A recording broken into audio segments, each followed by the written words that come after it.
Hello,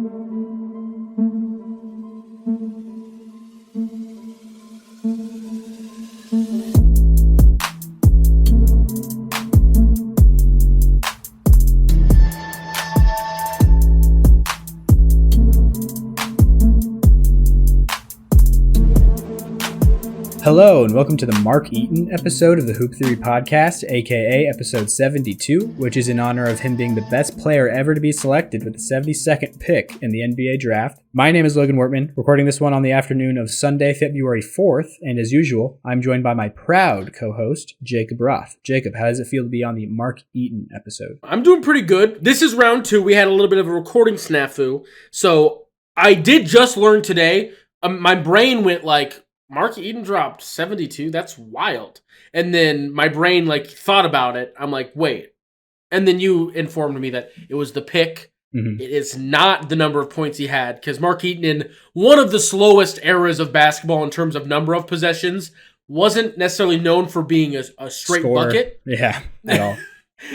So that would be wild if he scored 73 as his career high, or 72, excuse me. 73 is a big, important one. It's a big, juicy one. So we'll talk about that next time, but I'm excited. We've got a lot of great things lined up, and we got the creative juices flowing. So let's get her done. Yeah, we just did about 2 hours almost of a podcast episode that we could have pretended that it was shorter, but it's cool. Yeah, I'm just kidding. I realized all of a sudden, I just wanted to go check to see how long we had been recording, and I saw that there was no time going up. There was just zeros on the clock, so my recording had stopped at some point. So. We're taking another go at it, but still should feel pretty fresh, maybe less rambly, more precise this time around. Maybe this is what we should do every time. Yeah, honestly, just record 2 episodes every single time as one's practice. But anyways, the last time we actually put out an episode was before the big thing happened where it's a milestone moment. We were on another podcast. We got invited onto a different podcast, which is actually a really good podcast. That everybody should go listen to, the Hoop Journal podcast on Spotify and other places. I think I know for sure it's on Spotify though. Go follow them on Instagram too. They have a lot of stuff there. Hoop Journal _ is the tag to look at on Instagram. Mm-hmm. They are definitely a part of my regular listen. Mm-hmm. We'll have them over on this episode so you guys can get a little bit of a taste. We just got to figure out the scheduling times of that, because I just moved. And it's just a whole craziness. But Mitch and Dion know their stuff. I was definitely the dumbest person in the room when we did a all-star draft. It was a cool little thing. Telling everybody now, I did take at least one Celtic, because the world would be over and you wouldn't be listening right now if I did not take a Celtic, because that means Armageddon has happened. So anyway, it's really good, a lot of fun. Again, that's Hoop Journal. I know they're on Spotify. That's where I listen to them. Mm-hmm. And I know they're on Instagram, because that is where I follow them. And they do a little bit different form of Instagram content than we do, but it's still good. Gets a lot of good news kind of flashes at you. Yeah. Which is honestly how you keep up to date on the wild world that is the 2023-24 NBA season. Yeah, for sure. So that was a good time. Glad we have, some peers in the basketball coverage industry now. That should be good for everybody to get more stuff from both of us in the future. But also something that I wanted to mention up top here was the TikTok following that we have there. That, that's where our main audience is. Obviously, we got 5K almost. We're coming up on 5K followers there. And the reason why we're addressing this is because we've announced for a while now, kind of just, lazily at the end of episodes, that we're going to give away a free jersey to a follower once we reach 5K. We're at 46 something right now, I believe. So 4614. 4614, the exact number. And so once we reach 5K, we will be giving out a jersey of your choice to a follower. The way we're going to do the entry thing, enter your name into this drawing, is to comment on this clip that you're watching right now on TikTok. It has to be on TikTok, because that's where we're getting the followers. So on this TikTok clip right here, right now, got to comment what jersey you want. And we do have some restrictions on what you can get. So Jacob, What are those restrictions? So can't get a Miles Bridges jersey, because I don't think that you should be able to get one in general, because the only one that should exist is like a orange jumpsuit. Jumpsuit. Because Miles Bridges is a garbage person. He's made garbage decisions, at least. Yes, he's done garbage at the minimum. things. And then if you get a Draymond Green, we're going to assume that you were a baby, so you have to get a extra youth small. Yep. A youth extra small, or the smallest size that we can possibly get. Man makes. The smallest. You just get a Draymond Green Warriors onesie. Just kidding. It'll be a jersey. But those are the only two stipulations that we have. Other than that, free game. City editions are good. Good for this year's city editions and jerseys. Anyway, we will reach out to you once we get to the 5,000. Look at this clip. And yeah. Those are the stipulations. I don't have anything else to add. You can cut. But yeah, thanks everybody for following us over these past several months. It's mind-boggling. 4,600, almost 5,000 people that ever, we're all people that have been on the internet, and you always see the people, I'm so thankful for, I didn't get it. I was like, whatever. I get it now. Mm-hmm. Thank you. It's crazy that I'm not just talking to the nothingness. Yeah. There's people that think I have Down syndrome in the nothingness. I don't, and I'm thankful for all of you. Even if you think my takes are whack, it's fine because I'm a football guy mostly.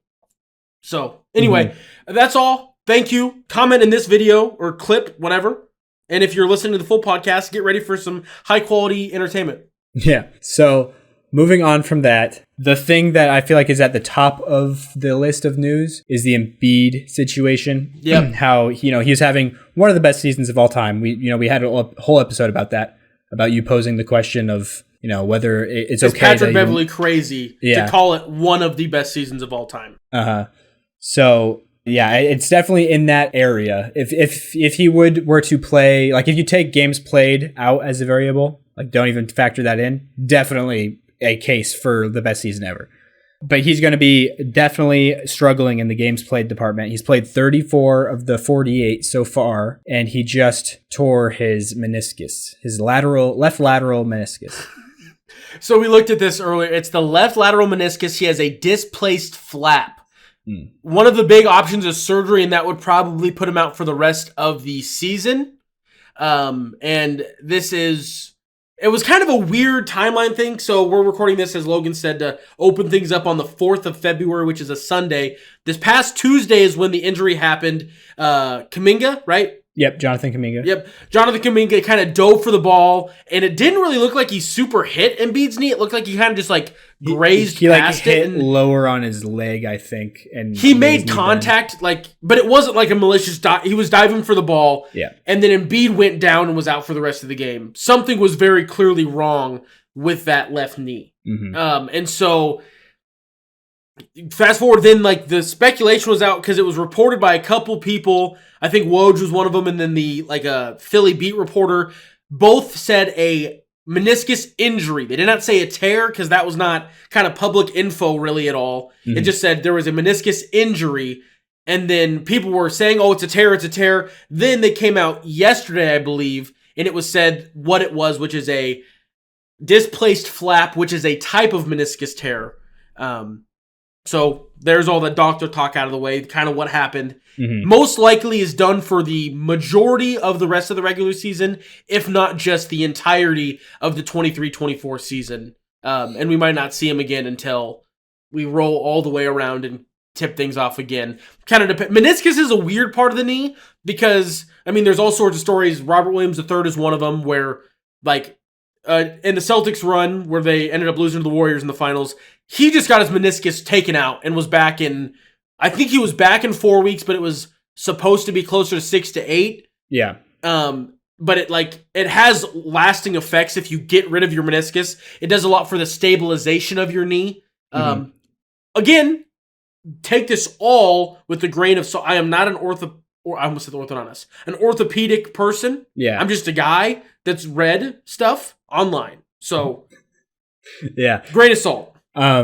Another great example or notable example of that is Dwayne Wade back in the 2014 range with the Heat to make one last run with them. But it was known. Oh, sorry. Go ahead. Sorry. Yeah, he was closer to the end of his career probably because he had been struggling with a lot of injuries at that point. But he just got it taken out so he could play in the playoffs that year, and then he ended up retiring 5 seasons later. Really, he made it 5 more years, but he was not the same Dwayne Wade after that for sure. it's definitely like you're sacrificing like longevity and explosiveness and it's just because with a guy whose nickname is literally the Flash, it's probably not going to do super great things for the rest of his career, but yeah. With knees, yeah. And Embiid's already had a lot of knee issues. Because he already has one of his meniscus gone. I don't know if it's because I think you have 2 meniscus per knee. Per knee, yeah. Mm-hmm. You have like a lateral and then whatever the opposite of lateral is. Vertical? It's not internal. I'm not sure. Anyway, it doesn't matter. Yeah. One of them is already gone. He already had one of them removed in a previous time. I don't know which one it was, but he's probably going to be out for the season. And this has sent a bunch of things spiraling in terms of the Sixers having this level of season. He was the clear front runner for MVP, maybe the most clear front runner of MVP we've seen in a while, at least at this point in the season. Obviously, there was a lot of it left, under half of it left. But he was definitely the in-control front runner, and now he's very clearly not, because he's probably not even going to hit the 65 game mark, which makes him eligible for the post-regular season awards. Mm-hmm. So I just think that it's as Logan said, it's kind of snowballed to a bunch of topics, and it's worth bringing up. Because I was looking at the current standings and what teams are hot and what teams are not. The Sixers might find themselves, despite being where they were when Embiid was playing, they might end up a play-in team, which is crazy to think. Yeah. Yeah, if they spiral after this, that would be big and could definitely send them down there, with the East not being like the most competitive. Obviously not. The West is like where all the competition is for the most part. But East isn't, the league is very talent rich right now. So, but Cleveland and New York have already passed them. So Philly's currently 5th in the standings. Indiana's right below them. Miami is on a downhill, but I wouldn't be shocked if Miami gets some things figured out.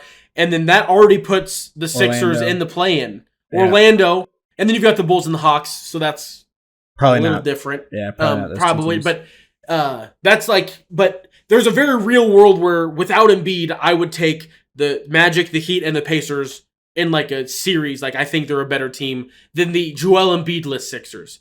Emphasis on the Joel Embiid-less, not there. Because if he is there, they're like the second scariest team in the East. Yeah, and he's healthy. Mm-hmm. I'd agree. So yeah, I guess if he gets his recovery expedited by doing the route of getting his meniscus removed, I think even then, though, he's still going to be out 4 to 6 weeks at the minimum. You would think? I'd probably go 6 to 8. I think is what the technical. Yeah, that's like the actual range that I think people give. But we've seen people come back from a meniscus in like 3 to 4 weeks before. In the most extreme cases, he would still be ineligible because he only has 4 games left. Yeah, exactly. For the 65. So that's out the window. Not really a question anymore. It's more just how does this snowball and impact the rest of the NBA? Sucks for Embiid because you can't emphasize it enough. Like, especially even I feel like after we had that conversation, he like tuned it up. Like he had a couple huge games. Oh yeah, after we had that conversation. Game, and he really was looking like having one of those seasons. But I did notice one of his absences happened to be in a certain arena that we've been to a couple of times. Yeah. And I'll let you run away with this one because it's Nuggets land. So. Yeah, so, the whole Embiid ducking Jokić narrative that I feel like it definitely made like national media circles this year more so than it did even last year, which I feel like it is when it really became any of the past 5 years. Yeah, any of the past 5 years it never came up until this one. Yeah. Last year, our podcast covered it. And it was a big thing in the Denver media world because it was like, it's literally the 4th season in a row that he's not playing here. And he just went off against, Jokić in Philly recently. And so it became clear that it's like obviously part of his campaigning for the MVP award, trying to prove in that specific matchup who's the more dominant player. Which I don't think should be a knock on Embiid at all that he cares about that, because that's just natural for a competitor to, it's the weirder person in this scenario is Jokić, who doesn't care at all. Like that's the weirder guy in this scenario. Neither one is necessarily bad, but they're just different. And Jokić plays those games like they're just any other, regular season game. It puts up his required normal numbers, like a 25, 10, and 7 at least, 50. It's like 25, 10, 9, 10. I'm going to call it 10. It's pretty much a triple-double, just regularly. Sometimes he'll get 15 boards and only 7 assists. Yeah. Sometimes he gets 15 assists and only 7 boards. Yeah. Exactly. So he does those normal numbers, and Embiid, just takes a lot of shots. He was really efficient, to be fair. It helped that, like, from the mid-range, he was just, like, on the whole game. Like, he was not missing, so he just was going to work in the mid-range all game long. And it definitely won his team the game. Like, it wasn't like he was just points hunting and stat chasing, like, to the detriment of his team. Like, it was definitely helping his team win. For sure. He put his team in the backpack and just did it. Yeah. Mm-hmm. But it definitely was a lot of, like, getting his own shot and stuff like that. So, like, just the idea of him doing that and then not allowing every single year in a row to have Jokić have the home court advantage, which this never gets brought up enough in this conversation. It gets brought up all the time when, like, games are actually being played in Denver. But, the Denver Nuggets franchise, historically, out of any franchise in the NBA, has the most significant home court advantage, win-loss record-wise, than any other team. That's almost every sport. Probably, Denver teams always do. Yeah. No, it's like this, as a factual piece of info, maybe not baseball, but I'm almost positive football is a similar story where the home field advantage of the altitude, the mile high, just gives them an inherent, even when they're bad teams, they just sneak out some wins and have every franchise just about has bad teams. So, because I guess Salt Lake is the only thing they're in is the NBA. So that's the only thing you can go based off of. And they're the second best home court advantage. It's very similar reason. Denver's significantly higher though in altitude than Salt Lake. So the altitude there, just getting, like, players getting acclimated to the difference in altitude is something that is hard on, the respiratory system. They get winded a lot more easily, essentially, is what it boils down to. Where it's the most noticeable is, like, earlier on in the game. That's why Denver at home is, like, the best first quarter team in the league, because where you're feeling it the most is in the first quarter while you're getting acclimated to the altitude. And then also it hurts Denver on the road because it goes the opposite way as well. It's not as significant as when you're going up in altitude where you have to get reacclimated, but there is a reacclimation process that you have to undergo when you decline in elevation as well. It's just a difference in the oxygen intake levels and, stuff like that.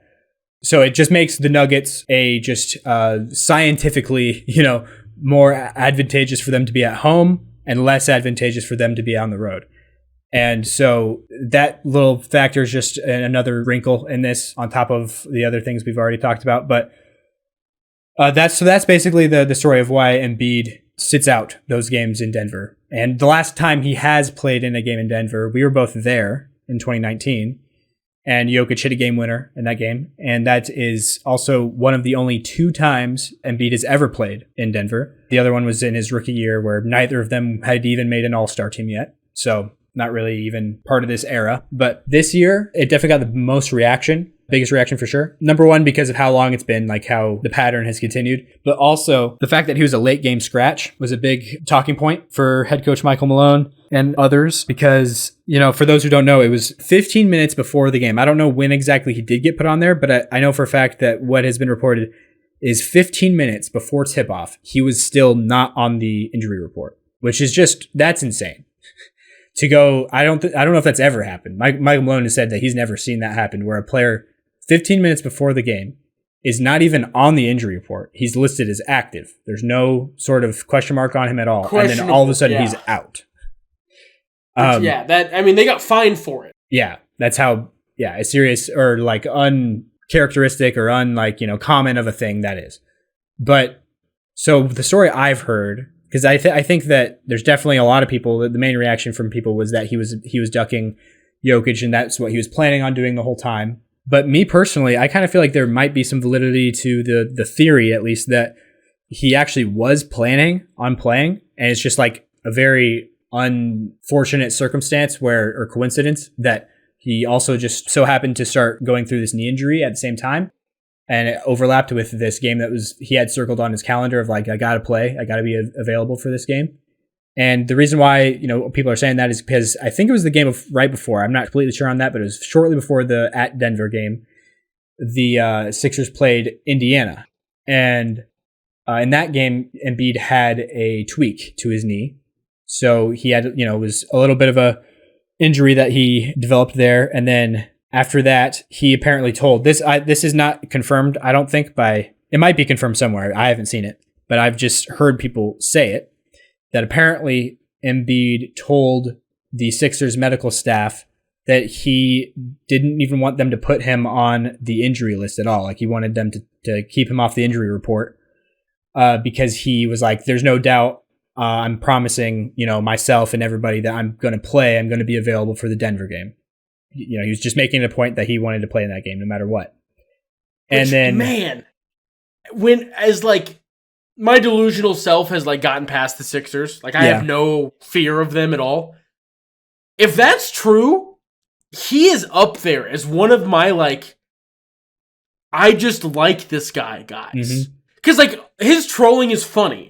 But just like Trae Young, a Knicks fan will never be like, Trae Young's pretty okay at basketball. He will just hate him inherently. Yeah. And because I think Trae Young is hilarious, but then when he did it to the Celtics last year in the first round, I'm like, I get why it's annoying. I get it. I get why it makes you mad.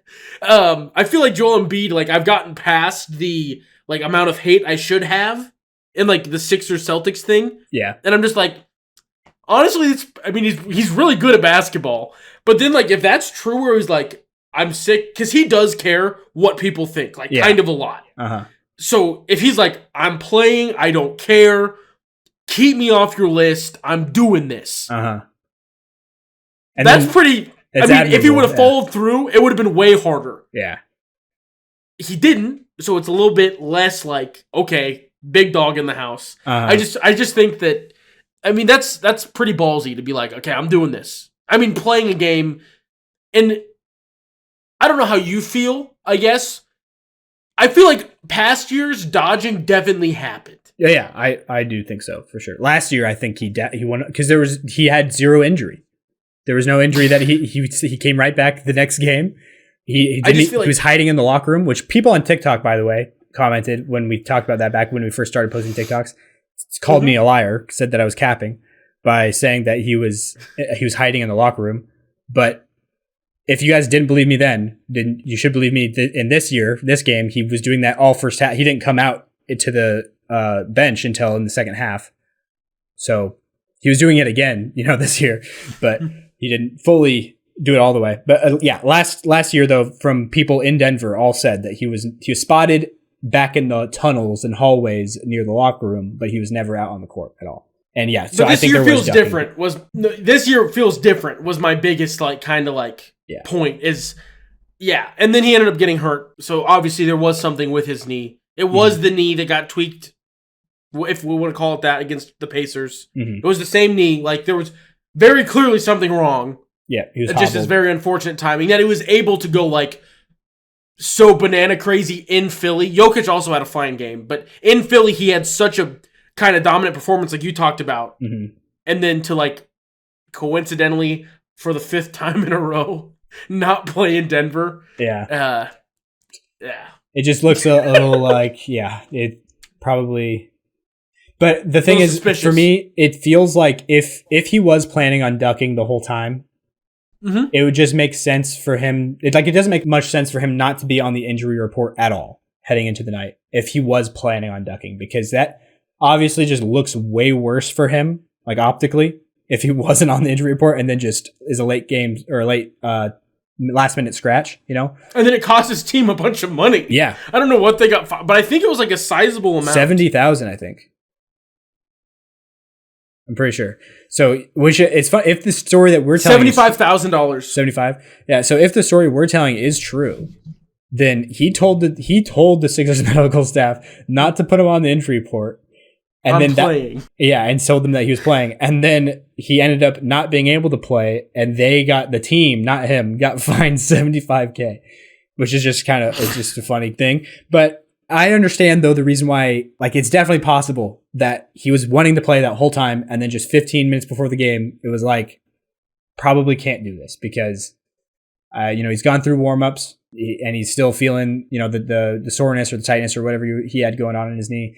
And then on top of that, other situation on top of this is, all the players on his team that were out, a lot of them were late game scratches as well, or late last minute. I keep saying late game. It's before the game, but yeah, it was like right before last minute. Yeah. And so those guys were Tyrese Maxey and Tobias Harris. So number 2 and number 3 of the best players on the Sixers. And then DeAnthony Melton, who I think is one of their top 5 guys, honestly. And then Robert Covington, who's, in their top 8 guys rotation. So they were playing without half of their rotation. Yeah. Half of their playoff rotation did not play. And so Embiid would be playing with a hobbled knee, without all of his best player, like all of his starters, on his team. And then also on top of that, he's going against who he just a couple weeks ago called the best player on planet Earth as his matchup for the day. So it sounds like probably not a wise thing to do, to just try to go out there and soldier through it. So I think the right decision was made at the end of the day, although it optically looked pretty rough for him. Well, no, and then I think, I don't remember where this came up, but it was totally you that said it. Like, probably pushed him to come back was the giant reaction uproar of why didn't you play? So then he does come back, probably earlier than he should have. Yep. And now we just don't get to have Embiid for the rest of the season after he's having like this is like Embiid 2 almost, because of his like new getting his teammates involved element. Oh yeah. That's a huge part of not just their team success, but like him as a player. His why this is one of the best seasons ever is because of that. Like he's doing all the stuff he did last year that made him MVP. He's doing all of that stuff even better this year, and then add in that he's added this whole new element of like, which I shouldn't say whole new element because people underrate that Embiid. How good he was before. Yeah, he's always been a pretty decent, like whenever there's a double team, like he's a pretty decent decision maker. He's a capable passer. But now the way they're running their offense is like solely based around the handoff game between Joel Embiid and Tyrese Maxey, which last year it was all the spread pick and roll game of James Harden and Joel Embiid, which for those who don't know, a handoff action, like dribble handoffs, DHOs, and spread pick and roll they at the end of the day, they are the same type of action. They get the same sort of advantage on the court, but the stats you're going to produce from them are different because in the handoff action, the big is going to come away with a lot more assists when you're running a handoff action because he's literally it's a pick and roll, but the ball starts in the big man's hand. Big hands. And the screen is the handoff, And so that's how it works. It's just the way they get into it is different. But so that's the main reason why I'd say Embiid's assist numbers are going up because he's handing it off to Tyrese Maxey just about every play down the court. And then last year he was more just like the roller and the finisher in the 2-man game of Harden and Embiid, where Harden starts off with the ball up at half court, and it's just a pick and roll game where I keep almost calling him Harden, but James Harden has the ball the entire set and then dishes it off to Embiid on the roll or a shooter. If they overplay the pick and roll action, then there's Rocco in the corner, something like that. So that's why I'd say he's gone up in that department for the most part. But on top of that, they also are using him more as a hub, which a lot of teams have copied, obviously, with the Nuggets winning the championship. Weird how that happens when a team wins the championship. Usually you see a lot more teams replicating that team. Yep. And I was also shocked to see how many NBA teams were already had their Jokic clones in place, and they just had to like flip the switch. Mm-hmm. Like the Rockets just had to be like, we're running it through Şengün now. And I mean, the Kings did it last year. They were ahead of the copycat, whatever you want to call it. Yeah. Sabonis had already kind of done that for him, but it's definitely like elevated where everyone, even we were like, oh wow, I didn't realize that's how this team ran their offense. Yeah. And everyone has like a pseudo clone. Yeah. It's funny when you think about how the Kings, like what all like the basketball analysts would describe them as offensively were like a cross between the Warriors and the Nuggets offenses, which were two of like the most unique and I guess like effective offenses that we've seen in the past decade. And so they were like a cross between those two stylistically. And it's like no wonder why when you look at the head coach of the team is Mike Brown, who had been the assistant in Golden State the past 6 years. And the head assistant in Sacramento is the former assistant in Denver, Jordi Fernandez. So like makes sense. And then Chris Finch also is often credited as the guy who invented that the offense in style. what Denver runs, like around Jokić, because he was the offensive coordinator in Denver back when Jokić first, Jokić, the first Jokić ever in 2016, when he became a full-time starter and we started building around him. He's the one who implemented that offense, and he's the head coach in Minneapolis now and uses Cat as that playmaking hub a lot. So, it's. I like Chris Finch a lot. I mean, he's coached the Wolves to be they were the 1 seed for a long time. Yeah. Now the West, the 1 seed is pretty much a just slap fight. Who played a game last night is the 1 seed between the Clippers, Wolves, Thunder, and Nuggets. Yeah. It's a crazy deal. Which looking at this right now on NBA standings on Google, it's kind of funny. It says the Clippers are in third because they have a slightly higher win percentage than the Nuggets, but they've played 3 less games. Yeah, and they're 1.0 games back of the first spot, it says. But the Nuggets, it says they're a half game back from the first spot. But they're the fourth. Maybe it's head to head. And if you played less games, the games back mechanic is based on number of games played. Yeah, it wouldn't line up with percentage exactly, especially when the percentage is as close as 0.681 versus 0.680. So, it's a wild deal. Yeah, the Nuggets are 34-16, and the Clippers are 32-15. Also, something to make your heart happy. Brad Beal, we're currently recording on the 4th. In his return to Washington, has 33 points with 10 minutes left in the third. Oh, wow. Good Brad for Beal him, too. He's not had a great season so far. No, he's been battling some sort of something, but he's came back, and he's in DC, and he's cooking. So there's an easy to feel good for type of guy. Mm-hmm. Shout out, Brad Beal. Shout out. Yeah, the only guy in the NBA that has a no trade clause in his contract, which is just still wild. Yeah. He's the only one. Only current one right now. Which is just nuts. Which kind of goes into the thing we were talking about earlier, which I can't remember now if that was this episode or the one that got scrapped. It was our scrapped recording, but I feel like it's kind of... Yeah, the teams that get they get their hands tied by players because of their small market stature. I feel like we could kind of dive into that side. I feel like we've kind of touched on Embiid quite a bit already. I feel like we're good there. Yeah, I think so. So the other half, the other half of the Embiid thing is he's not going to get MVP or all NBA because he's not going to make it to even close to 65 games. Mm-hmm. And the 65 game thing is going to be it's going to stay. This is going to exist. Yeah, it's in the first year of it. Mm-hmm. It's the first year of it, and it's impacting like a lot of guys. Embiid was one of them. Another one that I think is going to be a lot more like, oh, this kind of hurts, because Embiid might only end up playing 34 games, but Tyrese Halliburton, who is probably the best, just if you're going pure point guard, what a quote-unquote point guard is, Halliburton is probably the best in the NBA at that. Yeah. He might not be able to be an all-NBA player because he's had a couple 5-game stretches that he's taken off thus far and only has like 3 more games of wiggle room to work with to be able to play in 65 games. He was just out for like a month for the hamstring injury that he had, which that's what tanked him down the games played thing a lot, for sure. And so it'll just be a problem that like people will have to look at, I guess. And it's hard because this type of a rule needs to exist.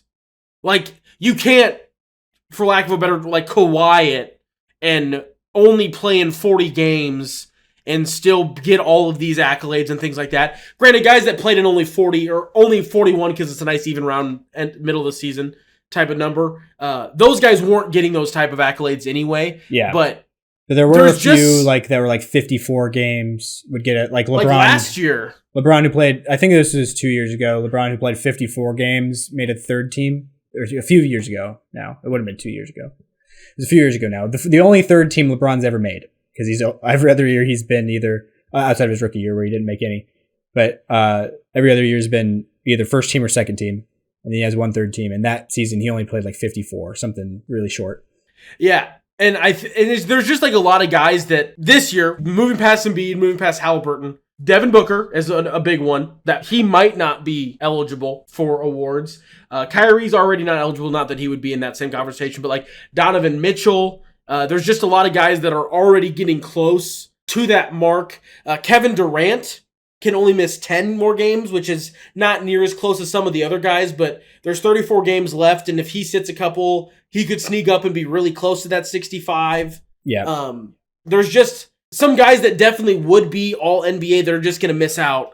And it just kind of brings up the further point of there's just going to be guys that miss out that shouldn't. And it's just a hard rule. And the case where it really matters a lot is the Tyrese Halliburton case specifically because he has yet to, get paid his big contract yet because he's still pretty early in his career.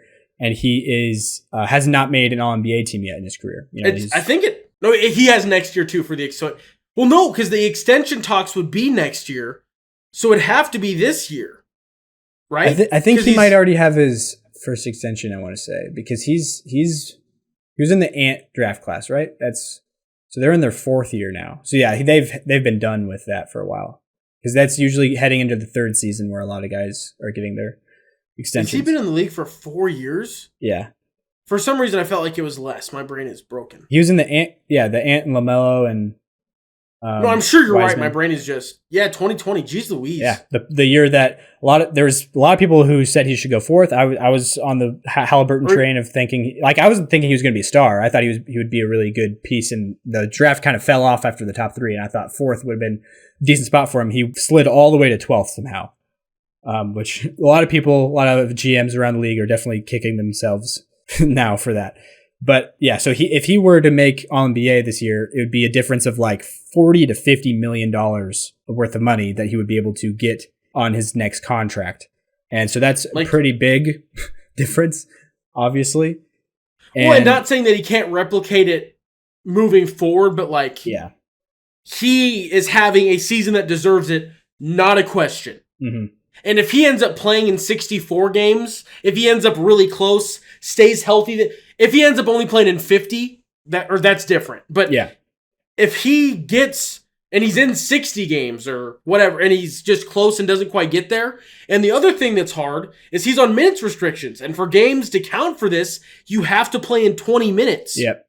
Mm-hmm. And I don't think his minutes restriction is less than 20. But it's the low 20s, though. I think the first game back, he pplayed 21. And I'm sure that was a very intentional, get him to at least 20-something, and then get him out. But just things like that the rule I don't feel like should make things feel wrong. You know what I mean? Like, because I think 65 is too high. It would feel wrong if Tyrese Halliburton is not an all NBA first, second, or third team. If he plays, let's say, 60 to 64 games and he's not, I'd say that's wrong. What's your number? I think 60. I think 60 should be the line, or even low. I'd be open to it being lower because, I think it's important. You're just setting a baseline of it, like the very minimum. Because outside of that, I think voters will take into account games played. Naturally, they just will. There's a guy who if he plays 56 games, he has a really good season. But this other guy who didn't have quite as good of a season, but played 25 more games than him. That guy's probably going to get the spot based off of the voting history of the awards, So Jokić is Jokić is a walking example of that. The reason he didn't win it last year was because he only played 3 more games than Embiid, which is very weird. As opposed to the regular, because Jokić has played, he didn't have any 82s. He had a couple 82s. Yeah. He's had 4 seasons, I believe, where he played every single game. Last year was his least healthy season, and it was Embiid's most healthy season of his career. And he still played more than him. Jokić played 69 games last season, and Embiid played 66. And it's just there's just things like that where it just is a weird. And the other part of this whole thing that this brings up is now the fact that this impacts money. It just makes it so much more of this weird rules, a system that's already messed up and broken. Like Halliburton, Brown having the ability to get that type of a contract, and Halliburton not. Granted, Brown's been doing it longer, and Halliburton's kind of exploded and only has maybe combining the 2 seasons together has 1 year's worth of, he's kind of sort of that guy, but it's still that's just bad. It just is fundamentally flawed system in the media, which that could be a whole episode of how the media just messes things up. It's just difficult, and it's hard to really quantify on what this is. Just bad. It's just bad. Mm-hmm. Please fix it, Adam. Yeah, but it's hard to think about what other method you would use to get somebody to that mark, because I think we talked about it last time, but to explain why this exists in the first place, why it's not just like let the market decide whether or not you're worth a supermax. Yeah, because that was a point that I brought up, was like, why does it have to be, you have to have these accolades to get this extra money? Just make like the value of what teams are willing to pay, what you're worth. Yeah. What the teams across the NBA, everybody will take the highest deal. That's just almost always what will happen. Mm-hmm. So if no one is willing to pay you more than X number of dollars, you're just worth X number of dollars. But then you pointed out the why that would be a problem. Yeah. And I guess to explain it even in better detail this time around, it really starts back with the bird rights becoming a thing, because that was put into place to protect smaller market teams and try to keep the same people staying in the same market for longer. Keep stars in the market that drafted them. And so the bird rights, for those who don't know, is that the team that has your bird rights, the team that you signed your last deal with, they are capable of paying you like 5% more, I believe is the number, than any other team is able to pay you for your next contract. So you can, and also they're able to sign you to an additional year. So a max contract with bird rights is 5 years, while if you signed with any other team, it'd be 4 years, which is pretty major. So you get more money and more years if you were to sign with the team that has your bird rights. I think it's 25 versus 30%, I believe is the numbers of the salary cap of the team's salary cap. So for full bird rights, the only limit in place is the max salary a player can receive. It is 25% of the cap, 30% of the cap, or 35% of the cap. I'm trying to figure out what the different, what makes it 35 as opposed to 25. What? So you said that's what? So, okay, bird rights, so it gets more extreme the longer you've been with the franchise, if that's... So I'm assuming that's what it starts at 25% of the cap is your bird rights deal, and then 30% of the cap is the middle ground. Once you've been, I think it's goes by 5, I think it's, 2. The first milestone is 4 or 5 years, and then it's 7 or 8, and then 11 or 12, something like that. A team gets a player's non-bird rights if he spends a single year with the team. A team gets a player's early bird rights if he spends 2 years with the team without leaving in free agency. And a team gets a player's full bird rights if they spend 3 years with their team without leaving in free agency.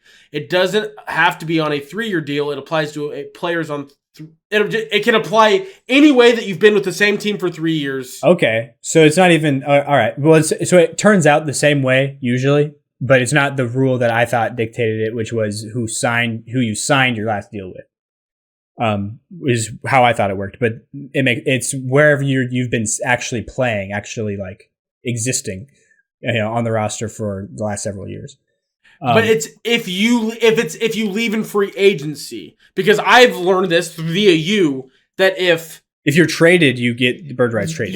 The bird rights, it's on your contract. Yes. They're trading your bird rights along with your contract to the team that they're trading you to. Yes. Is how that works. Yeah. So that's what bird rights are. And that was, put in place to protect smaller market teams who aren't as big of free agent destinations as an LA or a Miami or a New York, obviously. Yeah. And so then another thing that was put in place to, go even further in that direction, because still, even with all of these rules, we still see a significant advantage with those bigger market teams like the Lakers, year after year are getting the star players to come and flock to their markets. This other thing that they added was the All-NBA thing. So if you make All-NBA, then you are able to sign for more money. You're eligible for a supermax deal. So that combined with the bird can make you have the highest amount possible with the team that drafted you.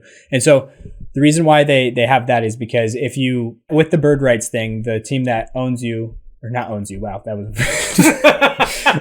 the team that owns your rights, that owns your bird rights, they are able to sign you to, a significantly bigger contract. If it's a smaller market team with a star player that maybe isn't worth that to every team in the NBA, like the Lakers, but are worth that to say the Memphis Grizzlies, then that puts the Memphis Grizzlies in a scenario where they are signing a lower commodity, a lower value player for more money because... A Jaylen Brown. Yeah, because of the lack of free agency attraction destination, factor that they have. So then if it were to be just outside of NBA, like there were no requirements for what makes you eligible for a Supermax, and like a team can just pay you that if they think you're worth that. You would have people way worse than Jaylen Brown getting money. It puts way more power to the player in that situation who plays for a very small market team to put the smaller market teams' hands are basically cuffed. It's like either we go back into mediocrity or even worse for the foreseeable future. We lose the asset completely, or we just tie a third of our salary cap to this guy because we have to. Yeah. And that makes sense. Yeah. So, but yeah, honestly, we didn't get into this last episode yet, or I shouldn't say last episode, but the missed recording, the lost tape. Yeah. Of this one was honestly, I wouldn't be opposed. I know it would never in a million years happen because I can already imagine the amount of people who would push back against it. Just me personally, I look at every year I keep an eye on the MVP tracker from Basketball Reference. I think they have a really good MVP tracker.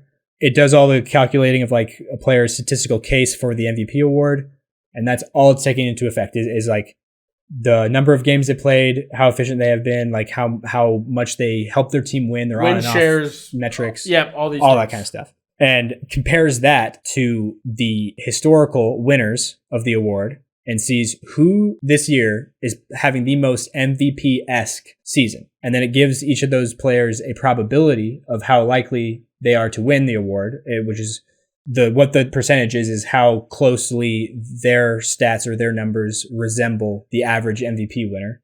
And year after year, it has chosen the correct player for MVP all the way up until last season because it had Nikola Jokic instead of Joel Embiid. Which it was Embiid close. Is off that list now. Yeah, I was just about to mention that. Just today was the first day that I've checked this and seen Joel Embiid completely drop out. The other day I saw that he had dropped to second or third, something like that. Assuming he'd missed some games, yeah. But yeah, I'm wondering if that was manually done because he hasn't missed the market because Tyrese Haliburton is still on here, And I don't know. I just think but Tyrese Haliburton. He's played 3 more games though. If I was a gambler, Tyrese Haliburton is almost hundreds of times more likely to make that mark, even if it's not 100%. But then Joel Embiid, with the information we know now, he is just infinitely more likely to be able to play enough games than Embiid is, I think.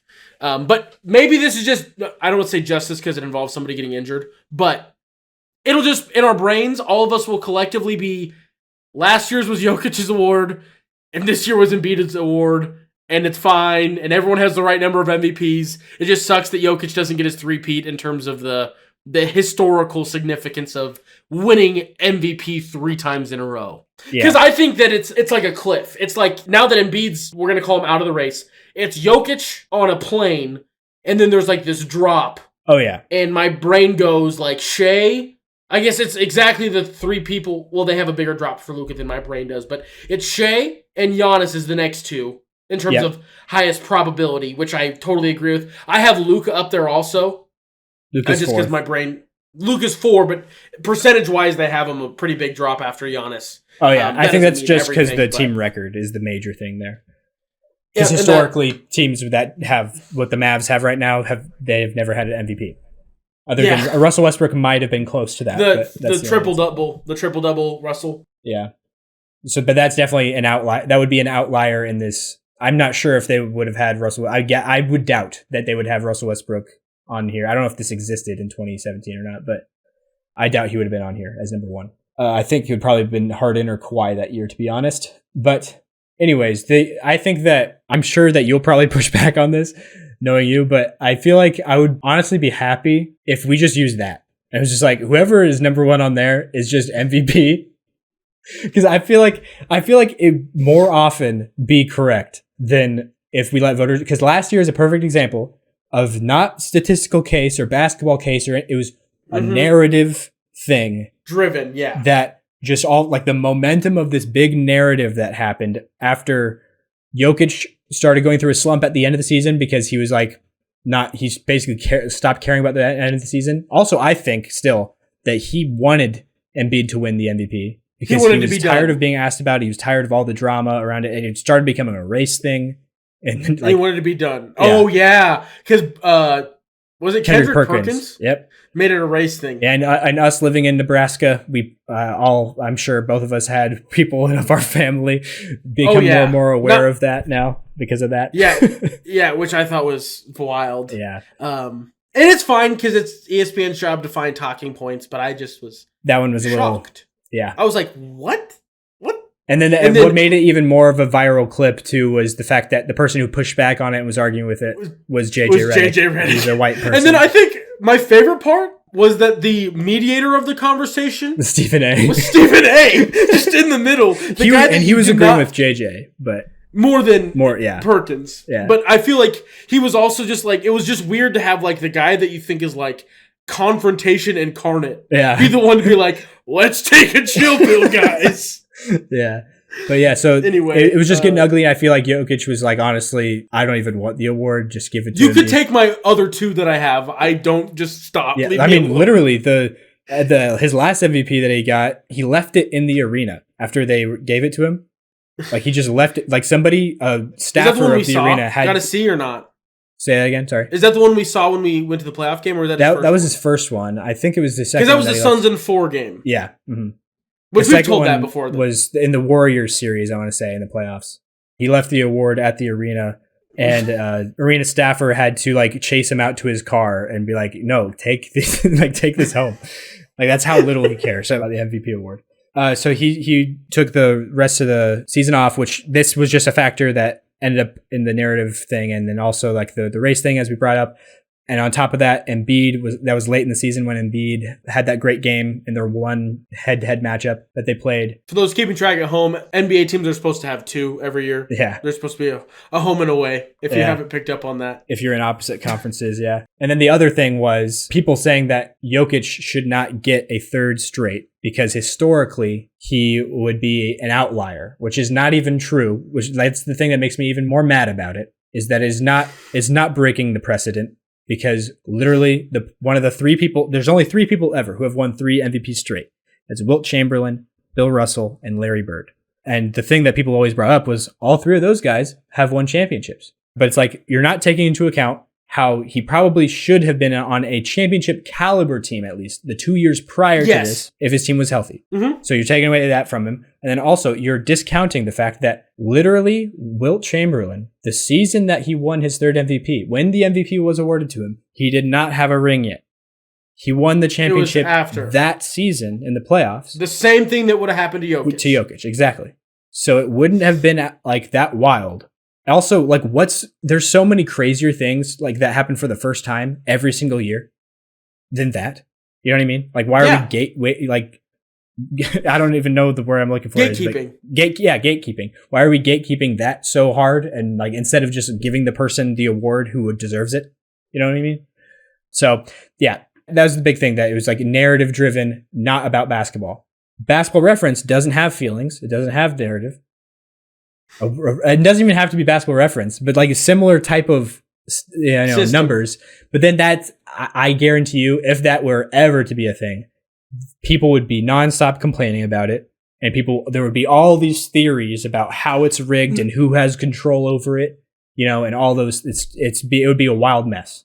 But yeah, I wish things were simpler, and that's just what we could look at. I would be down if like it was weighted, and this was like half of the weight. Oh yeah, there could be a factor in it because we went into it, and the media is terrible. Yeah. They're better than any other pool of people. Yes. If you had to take 100 random people, the media pool is probably better. Better than even players, even coaches, I'd say. Yes, because they're way less on the personal relationships, you'd think. Yeah. But there is just some things where you're just like, don't love that, Groupthink and narrative and all that stuff is just thing that I would like to get rid of. Obviously, you can't really do that with people and opinions. Yeah, but it's just tough. So you're right. I don't love like this. I don't want this to be the only thing that decides. I would not like that at all. Yeah, but I was bringing this up as maybe this could decide all NBA. So it takes it out of the voters' hands of like deciding who. But then gets the money. But again, the same complaints would happen of people like saying, I guarantee, like people who think the NBA as a whole is rigged. Like that actual like population of people that exists pretty widespread in the nation of America, which is just wild to me. But like the people would think that this thing's spitting out numbers for sure. So many people who would automatically think it's wrong and messed up and corrupt, you know. So it wouldn't be something that people would get behind as a... No, I think that like if you were to take a third of everything, all-star everything, you make a third of it be a robot system, and then the other 2/3 are split into thirds the way they are now for the all-star. But then the other two you would have a media and then like a coach's GM or something like that. Or fans. But can't be players, not fans. Fans should not be picking for all NBA. I do not believe. Oh, no, for all NBA. Yeah, I thought you were saying all-star. Sorry. No, I'm saying for all-stars, it's the exact system it is now, except you just jam what is now 100% into 66%, and then this becomes a third of it. And then for all NBA, this can be like half, and then the other half is like GMs and coaches, or GMs and owners, or someone that like... And media, right? You're including media. And with media, yes. Like it would be wedged in some weird magic way. The system now is better than what the worst would be, but it's far from the best. But I am butting up against my time that I'm going to need to depart. Yeah. So it's a good place to wrap up. I think we can just end it here abruptly, honestly, because I think we kind of finished that 65 game rule thing. Like we both think it should be lower, 60, but we both like that it exists. But yeah, thank you guys for listening. Appreciate it. Check out all the stuff. Do those things. Patreon.com/Hoop Theory. Buy me a coffee. Buy Logan a coffee. He's putting in the work, cutting up these clips, captioning me. Do you ever try to do that? Think about it. All of these things, check them out. Also, head on over to Hoop Journal, the Hoop Journal. They've got a lot of great stuff. I don't know what all their other weird things are because I didn't look, but check them out. And then keep it tuned here to the Hoop Theory podcast feed, as they will be kind of on our podcast as well as we would like to have them on. Yeah. So yes, very soon, as soon as we can make it work, because it's 4 people schedules. Not an easy thing to coordinate. With that being said, Logan, is there anything else you'd like to add before we depart? Thank you for listening. You know, we appreciate it. Stay happy, stay healthy. We'll talk to you guys next episode. Peace!